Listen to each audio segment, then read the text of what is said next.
Para sa mga gusto mag-DIY, ito ano mga ginagamit na pambaklas, mga tornilyo, para mapagbaklas kayo ng CVT.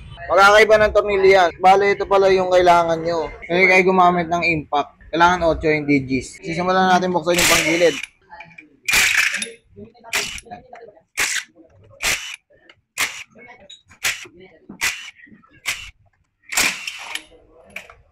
Ayun, bali tanggal na lahat ng mga tornilyo. Mga pinagkakaiba ng mga tornilyo yan. Dito, maliliit na 8. Ito ang gagamitin nyo dyan. Ayan, ito yung pinakamaliit. Ayan, yung pinakamaliit ang gagamitin nyo dito yan. Tatlo yan. Dito, tapos dito. Ayan. Tapos ito naman, yung medyo malaki. Para dito naman yan. Dito. Tapos dito. Ayan, para dyan yan. Ayan, para dyan yan. Yung malaki na to, malaki na tornilyo na to, dito yan sa dalawang gitna yan. Dito, tsaka dito. Ayan yan, para dyan yan sa dalawang tornilyo na malaki na yan. So, mag-proceed naman tayo sa ano. Ayan, sa pagbaklas. Bali, ginamitan pala natin yan ng 22. Kasi ang 22 ang tamang sukat para sa pulley side. Ayan, yan, 19. Para dito naman yan.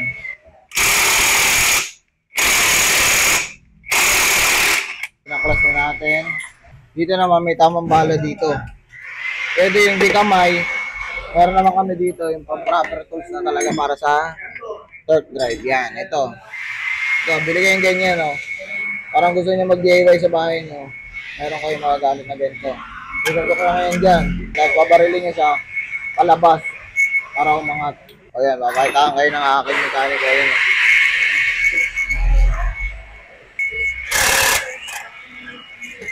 Yan, bali na baklas na natin lahat. Yan. Bali ito, washer na malaki na to. Dito yan sa 22. Yan. Magkasama yan, 22 yan, 22. Tapos itong manipis na to, para dito yan sa bell. Yan, nakalapat yan dyan. Tapos yung nut yan, ito. Yan. Ay, ito, kalapat yan dito. So, tandaan nyo lang yan, makapal na washer, tapos 22. Tapos, manipis na washer, tsaka 19. Kakain ka na? Siyempre, pagbalik yan dito sa loob, kailangan gagamitan nyo ng 19 tsaka 22. Yan. Bali gagamitan nyo siya yan. Kasi ito, kailangan din namin kayo para baklasin yan. Kailangan lang dyan is flat screw na maliit. Naman, puro screwdriver lang naman yan eh. Madali lang magbaklas niyan. Kung stock lang ha, pero kung magsi-CNC kayo, gagamit kayo ng 8 na T-wrench. So yan, syempre ito naman. Paano magtanggal ng clutch spring, yan, ganyan lang. Pwede naman yung flat screw kung kaya nyo, kaya ng kamay. Kung kaya ng kamay, pwede flat screw. O yan, ganyan lang din namin pinaprocess para tanggalin. Pwede ngatakin, pwede pag-stack up, matik pag-stack up, tanggal na yung o-ring yun. Ayun yung o-ring. Yan. Ang bala ginigilid natin yan kasi bawal mabasa ng gasolina yan. Yan. Ayan, bali ganyan pala ginagawa natin guys. Pag magbabalik ng circlip yan, gagamit kayo ng plies guys. Pag nasabit kayo ng circlip, yan. Bali kompleto na siya yan. May clutch spring na siya, kabit na din yung backplate, makabit na din yung mga damper, yan. So walang alog yan. Basta ibabalik nyo natin kung paano nakalagay yan ng una. Tapos ganyan pala yung pwesto ng circlip, yan. Hindi dapat angat or hindi nakabuka kayo yung circlip. Kasi pag oras na nakabuka kayo circlip is bibigay yan. Magkakalasan yung mga lining. Doon na magsisimula kung paano kayurin yung lining. Kailangan dapat ganyan, fit. Yan, dito naman tayo sa torque drive. Ayan, nalalagay na ng grasa. Bali ganyan pala natin pa-process yan. Ayan. Bali nakabit na din yung mga pin yan. Siyempre pupunasan natin yan. Lalagyan din ng konting grasa yung collar para hindi masira yung o-ring na nasa loob. Yan, ganyan. Dapat fit na fit. Yan. Hindi pwedeng may uwang kasi kakalat yung grasa. Yan. Fit na fit yan. Kasi ito lalagyan mo din to ng grasa. Yan, yung loob niya, no? Kasi nandiyan yung torque drive bearing. Diyan magsisimula yung ingay pag walang grasa yung torque drive bearing. Ayan, tatapakan nyo yung lining. Pag sobrang tigas, hindi nyo kayang tapakan yan guys. Sobrang tigas yan. Tatapakan nyo talaga mismo. Yan, yan. Ito na ginagawa ni Boss Mark. Yan. Babarilin ni Boss Mark yan. Yun. Bale, ito laging gagamitin nyo pag maglalak na kayo ng torque drive or pang backlas. Pwede ito pang Yamaha at Honda. Parehas lang yan sila. So yan, bale kinakabit na pala ni Boss Mark yung mga nut. Ayan, yung sinasabi ko sa inyo yung 22. Ayan. Ayan lang yung babarilin niya.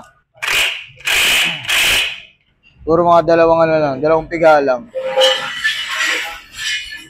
So yan, counting press para lumapat yung belt. Ayan. Lumapat yung belt yan, oh. Sobrang ganda, oh. Sobrang pogi.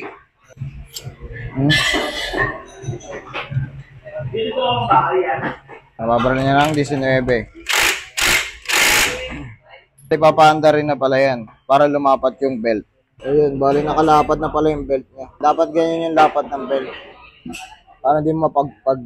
So yun, pag bumili kayo ng air filter, dapat lang lagi nyo titignan. May nakalagay na Honda, tsaka may part number na nakalagay. Kasi ang basic na palatandaan dyan kung peke or hindi. Pag walang ganyan, sabihin peke. Pag may ganyan, original yan. Kasi dito yan sumasalpak yan. Yan na, dyan yan. Dito yan nakalagay. Dito mapapasok yan. Talagang 440, meron kami yan dito sa shop. Pumunta na lang kayo dito. Ayan, bali, sinasalpak na pala yan guys. Available tayo niya ng 150 tsaka 125. Meron tayo niya dito sa shop. Same price lang. Original at genuine. Visit lang kayo dito sa aming shop sa TNX Moto. So yan, tulad yan sinabi ko kanina. Magamitan nyo ng 8 pag naka-CNC kayo. Yan tayo magpo-proceed sa mga tornilyo yan. Malaki yan, dalawa. Yan, dalawa yan dito, malaki. So yun, bali okay na. Tapos na tayo sa CVT, done deal na tayo dyan. Sana may natutunan kayo sa aking konting kaalaman lang. Visit na kayo dito sa TNX Moto. Kung gusto nyo ganyan ka-quality. Yan, quality full package. So yun, papalo pala ako ng aking page guys. Lalagay ko yun dyan sa baba mamaya. Lalagay ko yun dyan. Papalo ako ng aking page. Ito po ako. Alam nyo na, walang iba. TNX lang, saka lang.